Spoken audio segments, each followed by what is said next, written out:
କେମିତି ଅଛି ସଙ୍ଗାତ? ଏ ସଙ୍ଗାତ, ତୁ ଜମା ବ୍ୟସ୍ତ ହନରେ ସଙ୍ଗାତ। ଆମ ସଙ୍ଗାତଙ୍କର କିଛି ବି ଅସୁବିଧା ହବନି ସଙ୍ଗାତ। ମୁଁ ଡାକ୍ତର ବାବୁ ଭଲ କରି ପଚାରିଥିଲି ସଙ୍ଗାତ। ଏ ସଙ୍ଗାତ, ଡାକ୍ତର ବାବୁ କଣ କହିଲେ? ତୁ କଣ ମତେ କିଛି ଲୁଚଉଛୁ?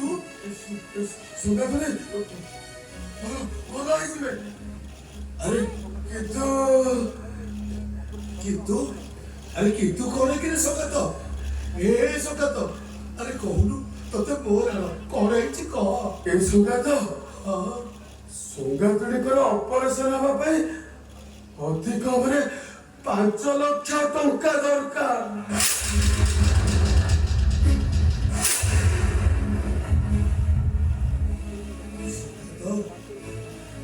सगात हजारे कि 5,000 5 लाख टंका अरे एते टंका मु कोठु आनिबि कि सगात? अरे सगात मो सतिया तक मरी जीवा। नहीं सगात नहीं ए सगात अरे तोते टिके जर हेले जे हम गाँ घुमे ठाकुराणी को एई नईरू 100 गोरा पानी आनी गाधे दे।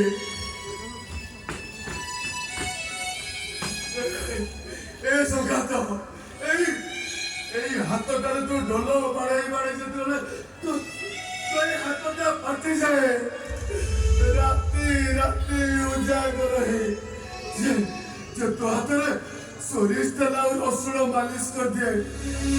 हे सगात अरे तू तार अमंगल चिंता केमिति करुछु रे सगात? मु बाटे लोके कथा कोठु आइबी मु सत्य को भल करिबी। हे सगात अरे तो घर ढियाटा सिना नीलम हो गला हेले मो घर ढियाटा मोर अछि। हे सगात मो सगातुणी पाई मो घर ढियाटा को बिके देबी रे सगात। दरकार बोले मो निज को निज बिक्री आइजिबी।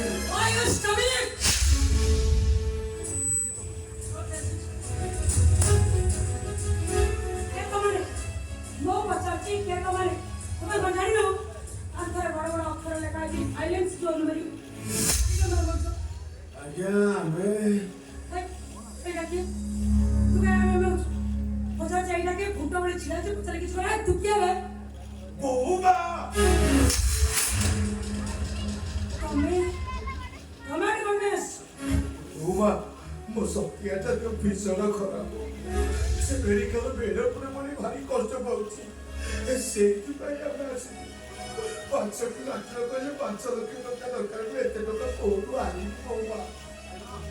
देखो एइटा होची प्राइवेट नर्स गवर्नमेंट मेडिकल बेटे दामी लोक ट्रीटमेंट करा तम बे छोटा भिकारी मनकर न आपण ओटी रेडी करंदो मु 15 मिनिट पहुंची।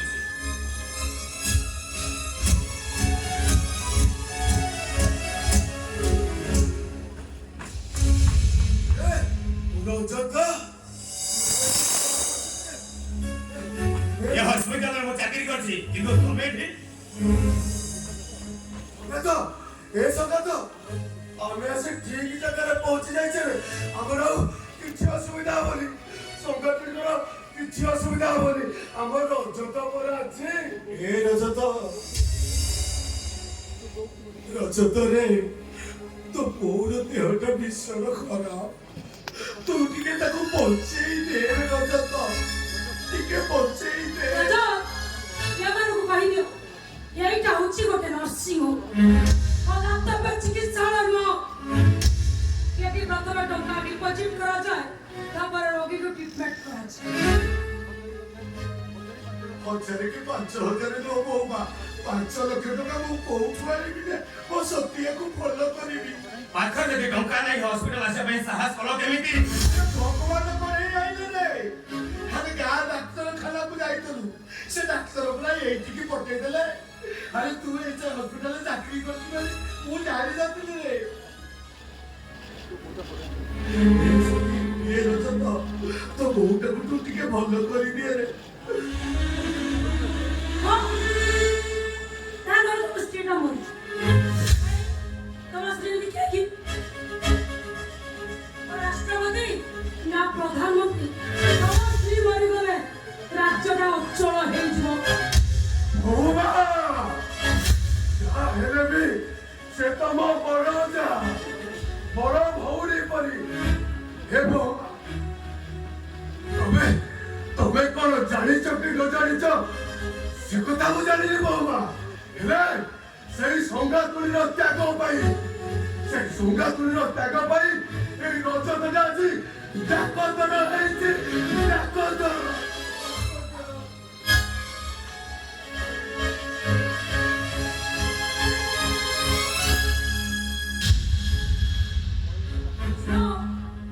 से तम भाई डाक्टर हे पारंतु मो भाई ओ नर्सिंग होम रे गोटे कर्मचारी से कर्मचारी न मो भाई बहुबा सेटा कभी मो भाई नो सेटा मो पुआ और जो मेडिकल बेला मोर छटपट होची सेटा त भाऊ दबो ना बहु हमें दी जण को डाक्टर करबा भाई केते जे उपवास रहछु से कथा तबे काई दो बहुबा से डाक्टर करबा भाई मो साधो भाई भौरी दिटा को मु मुरुक कर देली आज हम असुविधा रे पड़ीछु हमको सहायता करबा कर तार कर्तव्य रो ओहो मुझे बुझी तू केते बड़ स्वार्थपर मनीष बन अरे ई जो की लस्ता को ओडे भाई को जोर जबरदस्ती कर मनीषा तुम के पानी चुप करो भाई और तो डरेगी या तक्कू डरेगी पाटी चुप करेगी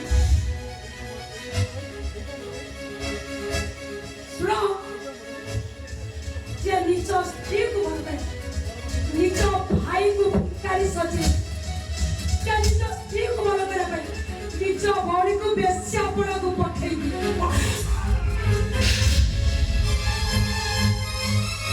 करते सास मो प्रदा को दे इतने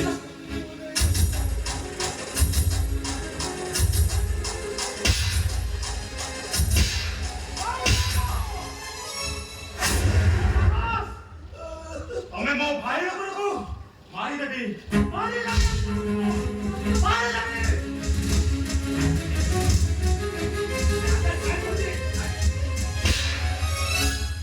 तो एते कहा हॉस्पिटल भीतर कैसे हॉस्पिटल मारी देबी ए ना तो बात करो ना अब से जाते तो भाई को तो सामने रे चप्पल पिटुला सेटा तो आंख के देखा ना अरे जे जब तू भूल कर से जल्दी शास्ति पाइबो दरकार ठीक कहछु अरे तू एकदम ठीक कहछु से खाली भूल करली मस्त बड़ा भूल करिछि और तार भूल होते तो बड़ी बड़ी बेईमान भाई रो भाग लगा और होते तो बड़ी बड़ी विश्वास और काम को खिरो बदल नहीं पहुंची काहे के चुप करबी अरे हम सामने में बड़े बात है लोग तुमको खबर देबो अब तू काहे बच्चो देखो तो सेकंड के बाद बातचीत के लोग कहूची हम जने बात है लोग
व्यवस्था करूँ 10 मिनिट ତମେ ସିଷ୍ଟରକୁ କହିଦବ ସେ ସତ୍ୟାନ ଗୋଟେ ବିଷ ଇଞ୍ଜେକ୍ସନ ଦେଇଦେବେ।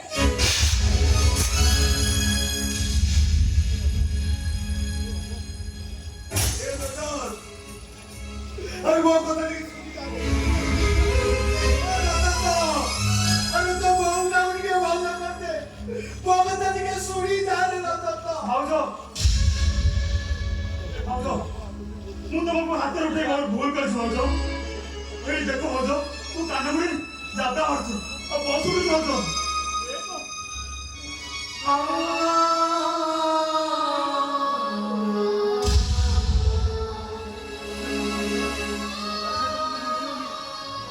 ଏ ଭାଉଜ ଯଦି ତମେ ଏତିକି ଖୁସି ରହୁଛ ତମେ କହୁନ ମୁଁ କଣ କଣ ତମେ ଖୁସି ହବ କୁହ ଭାଉଜ କୁହ ତମ ଭାଉଜକୁ କୁହ ଭାଉଜ।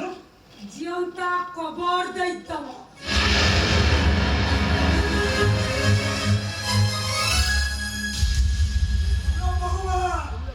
खाली सत्या को कहीं विषय इंजेक्शन दे भाई तो पर अब परिवार में समस्त के विषय इंजेक्शन दे दिया अब कहीं प्रतिवाद करे बोली अब नीचे लकी दो मुझे अब मुझको भाई नीचे आई प्रतिवाद कहीं भी करे बोली ये कैसे हो भाई अरे क्या वो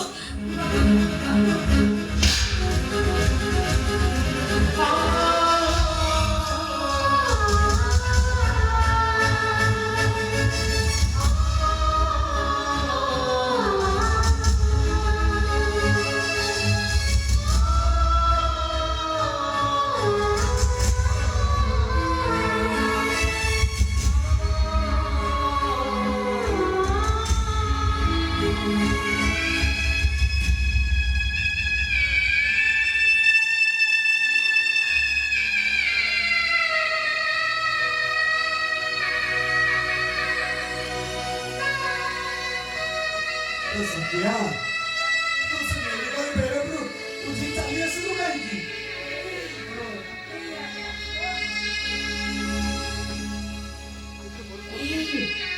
আমি किती परिश्रम करी किती कष्ट करी ଆମ ପୁଅଟାକୁ ଆମେ ପାଠ ପଢି ଡାକ୍ତର ଚାକିରି କରିଥିଲେ। ଆମେ ଭାବିଥିଲେ ଡାକ୍ତର ହେଇଗଲା ପରେ ସେ ଆମ ସମସ୍ତ କଥା ବୁଝିବ। ଏବେ ତମେ ଜାଣିଛ ଡାକ୍ତର ପାଠ ସିନା ପଢିଲା ଡାକ୍ତର ଚାକିରି ସିନା କରିଲା ହେଲେ ସବୁ ପାଣି ଫଟକା ଭଳି ଆଲୋ ଦେଖୁନା କେଡା ବଡ ହସ୍ପିଟାଲ ଆମର ରଜରେ କେଡା ବଡ ଡାକ୍ତର ଏ ଦେଖେ ଦେଖୁଛି ଆମ ରଜନ ପାଖରେ କେତେ ଲୋକ ଲାଇନରେ ବସିଛନ୍ତି ତୁ କଣ ଦେଖି ପାରୁନୁ ଡାକ୍ତର ନା ଛେନା ଗୋଡ଼ ଏଇଠି ଆମ ପୁଅ ମତେ କଣ କହିଲା ଜାଣିଛ? କଣ କହିଲା ଲୋ ସତ୍ୟା କହିଲା ବୋଉ ତତେ ଯୋଉ ରୋଗ ହେଇଛି ସେ ରୋଗ ମୁଁ ଭଲ କରିପାରିବି। କିଏ ଭଲ କରିବ ସତ୍ୟା ଆଉ ତୋତେ ସେ ରୋଗ ଭଲ କରିବା ପାଇଁ ବାହାରୁ ଗୋଟେ ବଡ ଡାକ୍ତର ଆସିବ। କିଏ ଲାଗି ସେ ଡାକ୍ତର ଯିଏ ଗାଁ ମୁଣ୍ଡରେ ବସି ସମସ୍ତଙ୍କ ଦୁଃଖ ସୁଖରେ ସେ ଭାଗି ହଉଛି। ଆଉ କେହି ନୁହଁ ସେ କିଏ ଜାଣିଛ? ସେ ହଉଛି ଆମ ଗାଁ ବୁଢୀ ଠାକୁରାଣୀ। तो सरलिया କଥା କହି ତତେ ରଜତ ଭାଇଟା ବୁଝେଇ ଦେଲା ନା ଏ ଭାଉଜ ୟା ଭିତରେ ନା ଆମ ରଜତ ଭାଇଟା ବହୁତ ଚାଲାକ ହେଇଗଲାଣି। ନାଇଁ ରେ ପାଗଳା ଏମିତି କଣ କହୁଛ? ଏଇ ମୁଁ ରଜତକୁ ଭଲ ଭାବରେ ଦେଖିଛି। ସିଏ ଯେତେବେଳେ ମତେ ଅନେଇଲା ତାକୁ ମୁଁ ଦେଖିଛି। ମତେ ଯେମିତି ଲାଗିଲା ମତେ ଅନେଇ ଦେଲା ପରେ ତା ଆଖି ଦୁଇଟା ପୁରା ଛଳ ଛଳ ହେଇଗଲା। ତତେ ହେଇଥିବ କାହିଁକି ନା ସିଏ ପୁରା ତ ପୁଅ ତମେ କାହିଁକି କାନ୍ଦୁଛ? କଣ ପାଇଁ କାନ୍ଦୁଛ? ଏ ପାଗଳା ଆରେ ତୁ କାହିଁକି କାନ୍ଦୁଛୁ? ଜମା କାନ୍ଦନା। ଓହୋ ମୁଁ ବୁଝିଗଲି ପରା ତମେ ସମସ୍ତେ କାହିଁକି କାନ୍ଦୁଛ। ଆଉ କିଛି ଦିନ ପରେ ମୁଁ ତମ ସମସ୍ତଙ୍କୁ ଛାଡ଼ି ଆର ପାରିକୁ ଚାଲିଯିବି। ନାଇଁ ଭାଉଜ,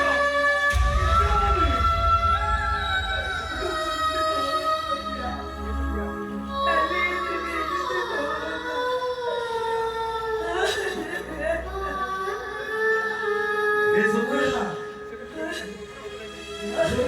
ସେମିତି କହିକି ଏ ଛାତିଟାକୁ ପଥର ଭାବୁଛୁ କାହିଁକି ଏବଂ ସେମିତି ଏ ଛାତି ଭିତରଟା ଲୋଭ ଲଢ଼ ହେଇସାରିଛି। ହ୍ୟାଲୋ ଭାଇ ତୁ ଦିଅ ନା ଅନେଇଲ ବ୍ୟସ୍ତ ହନା ତୋ ଦେହ ଭଲ ହେଇଯିବ। ଚାଲ ଏଇ ତମେ ସତ କହୁଛ? ଭଲ ମୋ ଦେହ ଭଲ ହେଇଯିବ? ଭଲ। ନାଇଁ ନାଇଁ, ତମ କଥାକୁ ମୁଁ ଜମା ବିଶ୍ୱାସ କରିବି। ତମେ ପରା ବଡ଼ ମିଛୁଟା ଲୋକଟା। ଏଇ ତମେ ମୋ ଦେହ ଛୁଇଁକି କହିଲ କୁହ ସତିଆ, ସତରେ ତୁ ଭଲ ହେଇଯିବୁ। ଭଲ ସତ୍ୟା ସେ ଠାକୁରାଣୀ ତୋ ଦେହଟା ଭଲ କରିଦେବେ। ସତ ସତ ସତ। ଏଇ ମୁଁ ଜମା ଡରୁ ନାହିଁ। ତମେ କଣ ଭାବୁଛ ମୁଁ ମରିଗଲେ ଡରୁଛି? ନାଇଁ ନାଇଁ, ମୁଁ ଜମା ସେଥିପାଇଁ ଡରୁ ନାହିଁ। ଆଉ କଣ ପାଇଁ ଡରୁଛୁ? ଏଇଥିପାଇଁ ମୁଁ ଡରୁଛି ଯେ ଆଉ କିଛି ଦିନ ପରେ ତମ ସମସ୍ତଙ୍କୁ ଛାଡ଼ି